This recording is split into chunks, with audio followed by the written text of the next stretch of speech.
श्री राम। गुरुर्ब्रह्मा गुरुर्विष्णु गुरुर्देव महेश्वरः गुरु साक्षात् परब्रह्म तस्मै श्री गुरुवे नमः।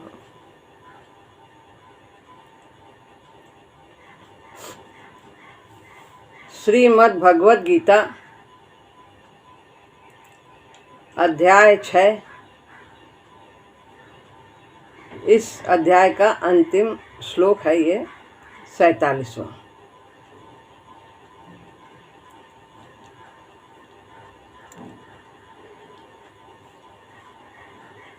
योगिनामपि सर्वेषां मद्गतेनान्तरात्मना श्रद्धावान् भजते यो मां सा मे युक्ततमो मतः। भगवान ने पिछले श्लोक में कहा अर्जुन से कि तू योगी हो जा, क्योंकि योगी तपस्वियों से भी बड़ा है, ज्ञानियों से भी श्रेष्ठ है और सकाम कर्मियों से भी श्रेष्ठ है। तो इसलिए तू योगी हो जा, कर्तव्य कर्मों को करते हुए योगी हो, यानी ब्रह्म से जोड़कर, मुझसे जोड़कर, मेरा कार्य समझकर तू योगी हो जा। जब भगवान का कार्य समझ करके हम कर्तव्य कर्म को करते हैं तो हम भगवान से जुड़ जाते हैं और योगारूढ़ होने लगते हैं, योग के मार्ग पर आरूढ़ हो जाते हैं और एक दिन योग सिद्धि भी प्राप्त कर लेते हैं। तो योगी होने को कहते हैं क्योंकि योगी सभी से श्रेष्ठ है। और योगी तो अनेक मार्ग के होते हैं, निर्गुण भी योगी है और सगुण भी योगी है। उसको भी जो निर्गुण उपासना करते हैं वे साधक भी योगी कहलाते हैं और जो सगुण वाले हैं वे भी योगी कहलाते हैं। तो इन दोनों में भगवान कहते हैं योगिनामपि सर्वेषां मद्गतेनान्तरात्मा। सभी योगियों में भी कौन श्रेष्ठ है आगे बताते हैं। इसी श्लोक का अर्थ है और सभी योगियों में भी जो योगी श्रद्धा से युक्त हुआ, मुझ में अंतरात्मा को लगाकर मेरा भजन करता है, उसे मैं युक्ततम समझता हूँ। 12वें अध्याय में भी ऐसा ही कुछ कहा है कि सगुण और निर्गुण में कौन श्रेष्ठ है। तो सगुण को ही अपने मत के अनुसार भगवान ने श्रेष्ठ बताया है। तो योगियों में भी ज्ञान योगी, हठ योगी, सांख्य योगी, अनेक तरह के योगी हैं, कर्म योगी। तो जो भगवान से जुड़ा है किसी भी प्रकार से वो योगी है। तो उन सभी योगियों में जो श्रद्धा से युक्त होकर मेरा भजन करता है वह युक्ततम योगी है। तम है युक्त, फिर तर, फिर तम। तम सुपरलेटिव डिग्री है। तो व्याख्या है जो ब्रह्मनिष्ठ है, संसिद्ध योगी है, वो भी भगवान का भजन करे। यह क्यों? और भजन उसे युक्ततम समझते हैं, उसे श्रेष्ठ समझते हैं। किस प्रकार से वो युक्ततम है, इन प्रश्नों पर विचार करना होगा। भगवत वाणी तो इसका उत्तर स्पष्ट देती है 18वें अध्याय में कि जिसने सिद्धि प्राप्त कर ली है, जो ब्रह्मभूत है, देव भाव से ऊपर उठ गया है, वो श्रेष्ठ है। वो सब भूतों में सम हुआ, मेरी पराभक्ति को पाता है। पराभक्ति और अपराभक्ति दो भक्ति हैं। पराभक्ति निष्काम कर्मी जो होते हैं वे पराभक्ति को पाते हैं, और भक्त तो वो भी हैं जो सकाम करके भगवान का भजन करते हैं, संसारिक कामना से, भौतिक जगत की कामना से, वे भी भक्त कहलाते हैं। आर्तो जिज्ञासुरर्थार्थी ज्ञानी च भर्तर, सब भगवान के भक्त कहते हैं। लेकिन उदारा सर्व एवैते ज्ञानी त्वात्तो मयि व मे मतम, सभी उदार हैं लेकिन ज्ञानी तो मेरी आत्मा ही है। ज्ञानी को श्रेष्ठ बताया, यानी प्रेमी भक्त भगवान का, जो भगवान से केवल भगवान को ही चाहता है और कुछ नहीं चाहता। ज्ञानी भक्त उसे कहते हैं। ज्ञानी का तात्पर्य ज्ञान मार्ग वालों से नहीं, यहाँ पर है जो प्रेमी भक्त है। तो पराभक्ति जो भजन पूजन हम करते हैं, साधन कर्तव्य सेवा आदि, वो केवल भगवान को पाने के लिए करते हैं, वह पराभक्ति कहलाती है। और यही कार्य यदि हम सांसारिक कामनाओं से युक्त होकर के करते हैं तो ये अपराभक्ति कहलाती है। तो भगवान कैसे मिलते हैं? पराभक्ति से, अपरा से नहीं मिलते। और उस भक्ति से वो मुझे जानता है। पराभक्ति से मैं जो और जितना हूँ पूरी तरह से वो जान जाता है। मैया सक्त मना पार्थ योगम युंजन मत आश्रय असंशयम समग्र माम यथा ज्ञाससी त्रक्षुण,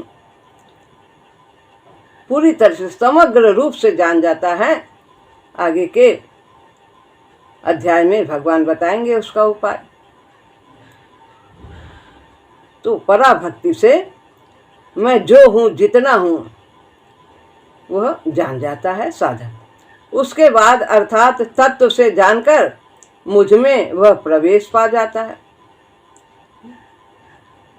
जो भक्त है ज्ञातुम द्रष्टुम च तत्वेन प्रवेष्टुम च परंत, हे परंतप अर्जुन, वो मुझे जान भी जाता है, दर्शन भी कर लेता है, मुझ में प्रवेश भी पा जाता है। योगी इसीलिए श्रेष्ठ बता रहे हैं, जो श्रद्धा से भगवान का अंतरात्मा से मन बुद्धि इंद्रिय शरीर सब कुछ प्रभु को अर्पण करके भजन करता है। सब कुछ तेरा है, तेरा है।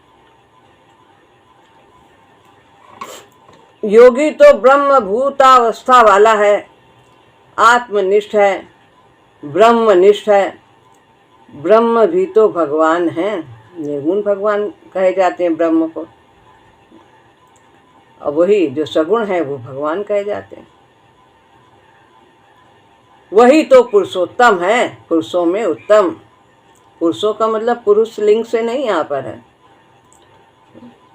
तो क्षर और अक्षर दो पुरुष हैं। क्षर ये शरीर क्षर है और अक्षर आत्मा है, दो पुरुष है। और भगवान इन सबसे श्रेष्ठ हैं, वो उत्तम पुरुष है, इसीलिए वे पुरुषोत्तम कहलाते हैं। ठीक, परंतु भाव में तो अंतर है। तो दोनों में जो निर्गुण वाले हैं और जो सगुण में भाव में अंतर है, वो कुछ भगवान का रूप आदि जानते ही नहीं है। वो तो सर्वत्र व्याप्त विद्युत की तरह समझते हैं ब्रह्म। और सगुण की जो उपासना करते हैं वो तो भगवान भक्त से बातें करते हैं, भक्त का दिया भोग लगाते हैं, उनके सिर पर हाथ रखते हैं, उन्हें दर्शन भी देते हैं, तरह तरह की वो लीलाएं भी करते हैं, अनुभव में आता है। तो परंतु भाव में तो अंतर है।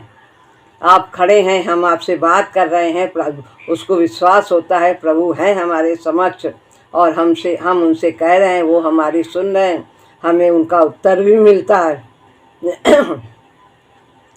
वही निर्गुण है, वही सगुण है। वो किसी का पुत्र, किसी का पिता होता है, वहाँ खड़ा और वहीं बैठा होता है, सर्वत्र है, सब जगह है। वो कभी नंगा और कभी वस्त्रधारी होता है। एक एक से अनुभव होते हैं भक्त को भगवान के।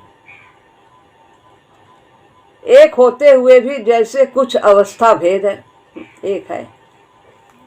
निर्गुण और सगुण एक, निर्गुण और सगुण नहीं कछु भेदा, कोई भेद नहीं, लेकिन फिर भी भेद है, भाव का भेद है। ऐसे ही ब्रह्म भाव में और भगवत भाव में अंतर है। ऐसे ही कहते हैं ना मैं साकार हूँ, ना मैं निराकार हूँ, और भक्त की भावना के तदाकार हूँ। जैसा भक्त का भाव होता है मैं उसी तरह से उसी रूप में आ जाता हूँ और पूरी तरह से आता हूँ। जो नाता जोड़ता है वही नाता मैं निभाता हूँ। ऐसे ही ब्रह्म भाव और भगवत भाव में अंतर है, अनुभव का अंतर है। वो जो निर्गुण वाला वो तो भोग ही नहीं लगाता, वो तो रूप ही नहीं जानता, तो वो कैसे भोग लगाएगा। तो अनुभव का अंतर है। और जो सगुण है वो भगवान को भोग लगाता है, प्रसाद ग्रहण करता है और उसमें अमृत का भाव देखता है। ना अंतर होते हुए भी है, अंतर है, इससे इनकार नहीं किया जा सकता। यह विषय है जिस विषय में वेदांती तथा भक्त आपस में भिड़ जाते हैं। वो बड़ा है कि ये बड़ा है, निर्गुण बड़ा, सगुण बड़ा, भक्त, और बहुत इन आपस में चर्चा होती है वेदों, जो वेद के ज्ञाता है और भगवान का भक्त, गोपियाँ हैं, सुदामा है, आदि आदि, मीरा है। वेदांती भगवान को माया विशिष्ट ब्रह्म कहते हैं। वह ब्रह्म भाव के परे किसी अनुभूति को अंगीकार नहीं करते। कोई अनुभूति नहीं है, बस ब्रह्म है, सर्वत्र व्याप्त, उसकी सत्ता सर्वत्र है। पराभक्ति और ज्ञान को वह एक ही कहते हैं। ब्रह्मलीनता और प्रवेश में वो अंतर नहीं देखते, लेकिन महाराज जी कहते हैं अंतर होता है। वस्तु स्थिति यह है, ग्रंथ से यदि अन्याय न करना हो तो हमें स्पष्ट स्वीकार करना होगा कि गीता की दृष्टि में तो इन दोनों में अंतर है। यदि वास्तव में पूछा जाए, कहा जाए तो है अंतर गीता की दृष्टि से, सगुण में और निर्गुण में। वैसे तो कोई अंतर नहीं, लेकिन भाव का अंतर हो जाता है। ब्रह्म भाव के अनंतर स्वतः पराभक्ति जगती है। तो जब ब्रह्म भाव के बाद स्वतः ही पराभक्ति जगती है, जिससे भगवान के स्वरूप का बोध होता है। जब हमारा देह भाव समाप्त होता है, ब्रह्म भाव होता है कि आत्मा ब्रह्म स्वरूप है, फिर उसके बाद पराभक्ति, निष्काम भक्ति, भगवत भक्ति जगती है। भगवान से प्रेम होता है, जिससे भगवान के स्वरूप का बोध होता है, और तदंतर फिर उसमें प्रवेश भी हो जाता है। यह ईमानदारी की मांग है। उसी विचार के आधार पर 47वां श्लोक है ये जो हम लोग पढ़ रहे हैं, कि दोनों में अंतर है भाव का। योगियों में भी जिसमें पराभक्ति जगी है वो बड़ा है। कोई भी योगी है जिसमें ऐसी भक्ति है, सभी कामनाएं समाप्त हो गई हैं, सर्व संकल्प, और जो करने योग्य कर्म फल की इच्छा से रहित होकर करता है। यही इस अध्याय में बताया। ये सब करते करते उसमें पराभक्ति जागृत होती है। और बताया कि अपने से अपना कल्याण करे, जिसका अपना आपा जो है वश में है वो उसका मित्र है, और जिसका नहीं वश में है वो आपा उसका शत्रु है। तो अपने से अपने को वश में करे, अपने चित्त को आत्मा में टिकाए, स्थिर करे, यही सब बताया। ये सब करते हुए फिर पराभक्ति जगती, क्योंकि ऐसा होना तो योग में संसिद्धि होने के अनंतर ही संभव है। पराभक्ति जब योग में सिद्धि प्राप्त होती है तो महाराज जी कहते हैं उसके बाद ही पराभक्ति जगती है, अतः वह अधिक बड़ा है विकास की दृष्टि से। जिसमें पराभक्ति जगी है वही भगवान का भजन कर सकता है, वही सगुण उपासक हो सकता है। भगवान का भजन, ब्रह्म और भगवान, निर्गुण को ब्रह्म कहते हैं, सगुण को भगवान के रूप में भक्त स्वीकार करता है, वो श्रद्धावान तो होगा ही जिसमें पराभक्ति जगी है। श्रद्धा के बिना पराभक्ति कैसे हो सकती? नहीं हो सकती। श्रद्धा होनी, निष्ठा चाहिए, प्रभु के प्रति निष्ठा कि वे हैं, सर्वत्र उनकी सत्ता व्याप्त है और सारा ब्रह्मांड उनकी आज्ञा के पालन करने में लगा हुआ है, सब उनके अधीन है, वो सर्वशक्तिमान है। ये सब भाव पराभक्ति के जगने पर ही होता है। उसमें तो श्रद्धा की पराकाष्ठा होती है। ऐसे योगी की अंतरात्मा भगवान में निवास करेगी ही। जो अनन्य भक्त है, इसीलिए अनन्य भक्ति की बहुत चर्चा है गीता में, अनेक स्थलों में अनेक श्लोक हैं इसके,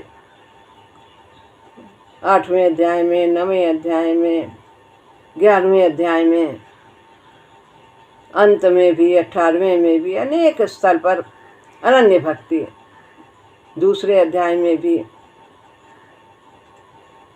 अनन्य भक्ति से भगवान की प्राप्ति होती, विषया विनिवर्तन्ते, इसमें भी अनन्य भक्ति की चर्चा है। तो 8वें अध्याय के 14वें श्लोक में भी अनन्य चेता सततम यो माम स्मृति नित्य सा तस्य हम सुलभा पार्थ नित्य युक्त योगिना अनन्यास चिंतयन्तो माम ये जना पर्युपासते तेषां नित्याभियुक्ता नाम योगक्षेमं वहाम्यहम्। अनन्य चित्त से जो मेरा स्मरण करता है उसका योगक्षेम मैं स्वयं भयन करता हूँ। अनेक स्थल है। तो जो अनन्य भक्त हैं, जो पराभक्ति के लाभ से लाभान्वित हो मेरा भजन करता रहता है, ये नहीं कर लिया, जीवन पर्यंत करता रहता है। एक तुम ही आधार, ये कोई साल 2 साल 4 साल का काम नहीं, पूरा जीवन इसमें लगना चाहिए। एक जीवन ही नहीं, अनेक जीवन लग जाते हैं तो भी ये जो सौदा है सस्ता है। तो पराभक्ति के लाभ से लाभान्वित हो मेरा भजन करता रहता, पराभक्ति से नहीं, पराभक्ति से, निष्काम भक्ति से। वह योगियों में बड़ा योगी है। तुम्हें ही नीक लागे रघुराई और सो मोहि देव दास सुखदाई। उसकी अपनी कोई तो कामना ही नहीं होती है। आपको जो प्रिय हो सो हमें दे दो। जैसे नरसिंह मेहता ने कहा, हमको तो मांगना ही नहीं आता, जो आपको प्रिय हो। जो उनको तो प्रिय भगवान है, शंकर जी को, चलो जब हमारे ऊपर छोड़ा तो माला माल हो गए वो तो।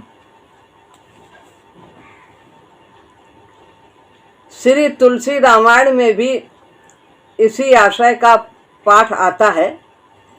उत्तरकांड में बहुत कुछ है। इसी स्थिति पर और भी विचार किया जा सकता है। भक्ति बुद्धि गम्य है, बुद्धि का थोड़ा सहारा लेना पड़ता है, बाद में तो स्वतः ही हो जाती है, इसको जाना जा सकता है। पराभक्ति जो ब्रह्म भाव के अनंतर जगती है, तो पराभक्ति जो ब्रह्म भाव के बाद में जगती है, उस विषय में बुद्धि निश्चयात्मक रूप से कुछ कह नहीं सकती। पुरुषोत्तम भाव, अक्षर भाव जो ब्रह्म भाव अतीत है, क्योंकि इंद्रियों से परे है। ये भाव जब जग जाता है, पुरुषोत्तम भाव, अक्षर भाव, वो मैं ब्रह्म हूँ, मैं भगवान का अंश हूँ, तो ये तो इंद्रियों के द्वारा ये नहीं जाना जा सकता है, ये तो प्रेम से ही जाना जाता है। क्योंकि वो क्षर तथा अक्षर दोनों से अतिक्रांत है, परे है पुरुषोत्तम। क्षर और अक्षर, जैसा कि अभी पहले कहा, तो वो जो क्षर है ये नाशवान है, और अक्षर आत्मा है। वो आत्मा केवल अपने जिस शरीर में है उसी की वो जानती है, कब क्या क्या उसी को वो संचालित करती है, उसी को वो शक्ति प्रदान करती है। लेकिन परमात्मा तो सर्वंतर्यामी है, सबकी जानते हैं, सारे प्राणी के शरीर में आत्मा रूप से निवास करते हैं और सबका संचालन वही कर रहे हैं, सबको वही शक्ति दे रहे हैं, तो इसलिए पुरुषोत्तम है।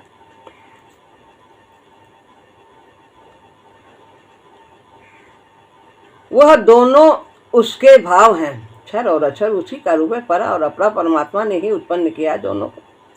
अक्षर भाव ही पुरुष भाव है, आत्मा ही अक्षर है और पुरुष है, और जो क्षर है वो प्रकृति है। परा प्रकृति और अपरा दो को भगवान ने उत्पन्न किया, तो जड़ जो है वो अपरा है और चेतन आत्मा वो परा है। दोनों के संयोग से शरीर का निर्माण होता है और फिर गतियां होने लगती हैं, क्रिया होने लगती है। जीव भाव परा प्रकृति है, वह पुरुषोत्तम ही क्षर अक्षर रूप हुआ लीला करता है। एक में क्रिया का अतिशय है और एक में चेतना का अतिशय है। देखने में तो लगता है कि ये शरीर जो जड़ है यही में क्रिया तो हो रही है, क्रिया तो इसी में होती, गति परिवर्तन जितना है वो जड़ में ही होता है और जड़ होते हुए उसमें गति दिखती है, और चेतन अक्रिय रहता है जो कि आत्मा है। एक में चेतना का अतिशय रहता है, वो सबको शक्ति प्रदान करती है, पूरे शरीर को, जड़ को, और जड़ क्रिया करता है, गति करता है।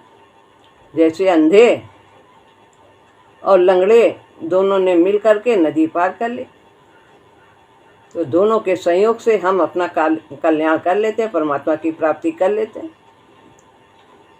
जीव अकेला कुछ नहीं कर सकता, शरीर अकेला कुछ नहीं कर सकता। वो स्वयं ना क्रिया है ना चेतना है, परमेश्वर कुछ नहीं करता। इन दोनों में प्रकट हुआ वो दोनों से अतीत है, परे है, रहता हुआ भी परे है, इनसे आत्मा के रूप में है, लेकिन इतना ही नहीं, इनसे परे। ब्रह्मलीनता अक्षर भाव में स्थित है। जब हमारा अक्षर भाव आएगा कि हम अक्षर हैं, नित्य हैं, हम अविनाशी हैं, हम आत्मा हैं, तभी ब्रह्म भाव आएगा। जब ऐसा भाव जागृत होगा, क्या करते करते ये जो करने योग्य कर्म करेंगे और संकल्प से रहित होकर के करेंगे, अपनी आत्मा को स्वयं से उठाएंगे।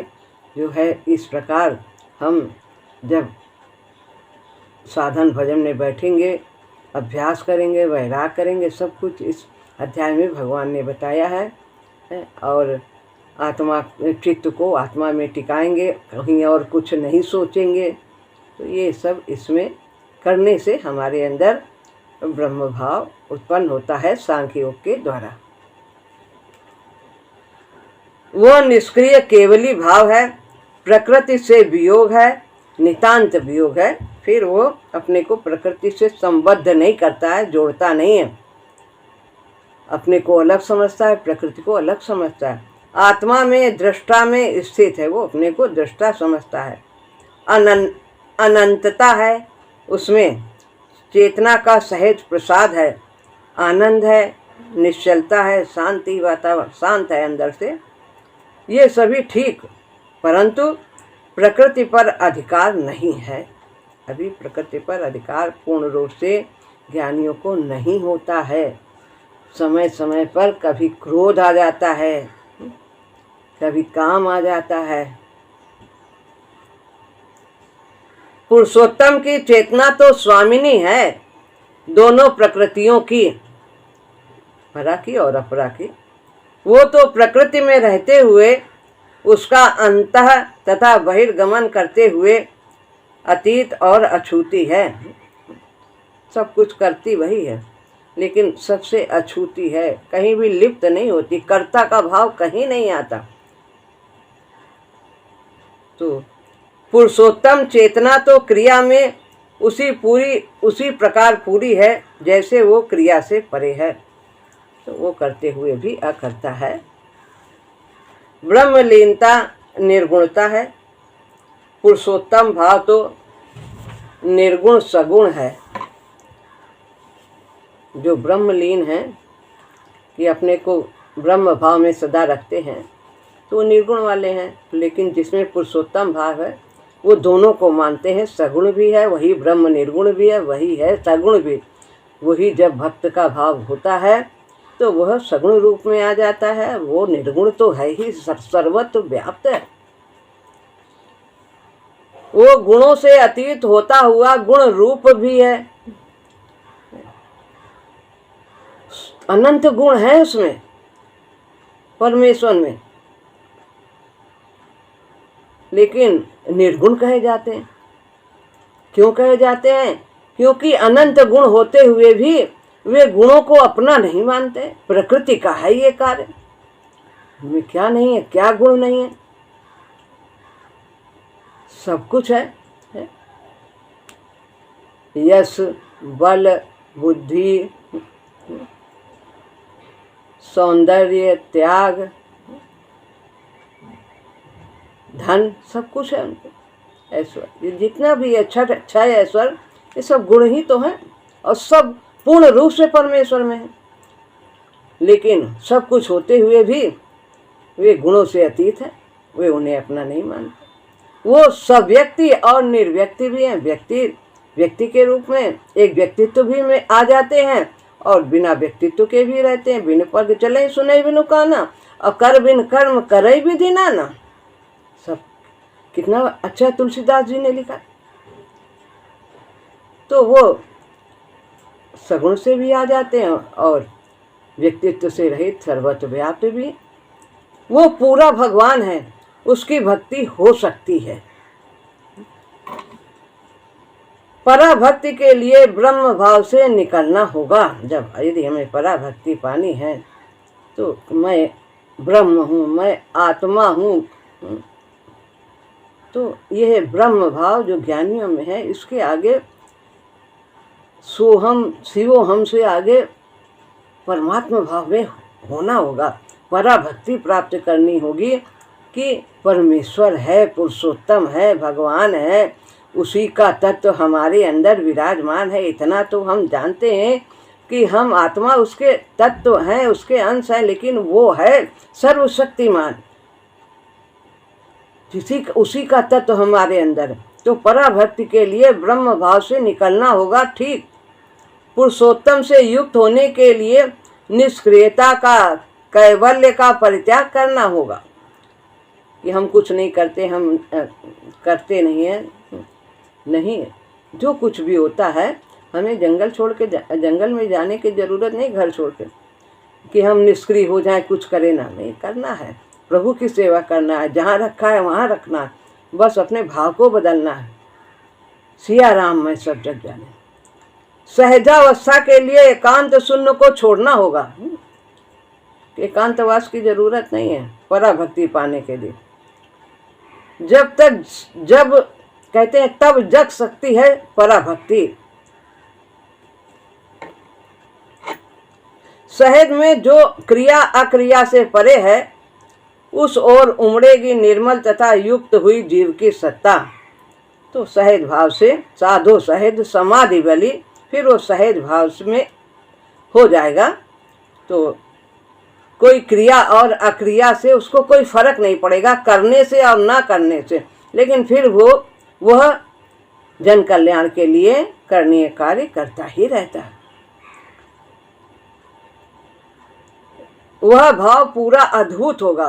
कहते उमड़ेगी निर्मल तथा युक्त हुई जीव की सत्ता, और वह भाव पूरा अद्भुत होगा। तब पुरुषोत्तम अपने तन को खोल देगा, तब वो उसमें प्रवेश कर पाएगा।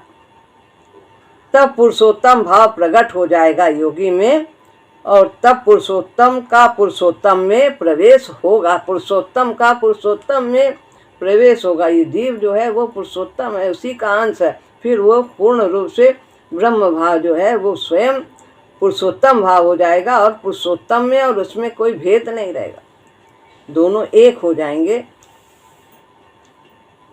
जो उस शून्यावस्था की, उस निर्विकल्प की बलि देने को तैयार नहीं है, जो कैवल्य से चिपकता है, उसके लिए इस प्रवेश के लिए द्वार कैसे खुल सकता है? वो प्रवेश नहीं पा सकता है।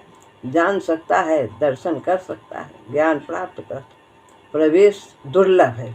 जो इससे चिपकता नहीं उसके लिए सहज में खुलेगा। तो विकास का प्रवाह योगी को सहज में ही ले जाएगा। जो योगी, इसीलिए कहते योगी हो जाए। योगियों में भी जो मेरे प्रति श्रद्धा रखता है, अंतरात्मा से, मन बुद्धि इंद्रिय शरीर से, सब प्रकार से मेरी ही सेवा करता है, मेरी ही ओर बढ़ता है, वह योगी योगियों में श्रेष्ठ है। तो वो सहज ही आगे बढ़ता चला जाएगा और वह उसका सहज में ही पुरुषोत्तम का प्रवेश हो जाएगा। उस पराभक्ति की स्थिति में यदि वो अपने को बांधेगा नहीं तो हमें एकांत चाहिए, हमें ऐसा चाहिए, जंगल चाहिए, सब कुछ नहीं, जहाँ हो वहीं रहना, भगवत भाव में रहना। यहाँ पर यह अध्याय समाप्त होता है। यह अध्याय गीता में विशेष महत्व रखता है। आंतरिक साधना के वर्णन के कारण से नहीं, अपितु विकास के आंतरिक क्रम स्पष्ट कर देने के कारण से यह विशेषकर है। तो यह विकास किस प्रकार से, अपितु विकास के आंतरिक क्रम किस प्रकार से विकास होता है, अंदर का विकास, आंतरिक क्रम किस प्रकार से हमारा विकसित होता है, तो इसको अधिक स्पष्ट करता है। इसलिए यह अध्याय विशेष महत्वपूर्ण है। अब आगे जो 7वां अध्याय है वो भक्ति का अध्याय है। उसके बारे में भगवान ने भली प्रकार से भक्ति की चर्चा की है और किस प्रकार से भगवान को कौन प्रिय है और क्यों प्रिय है और हमें क्या करना चाहिए, ये सब बताएंगे। श्री राम।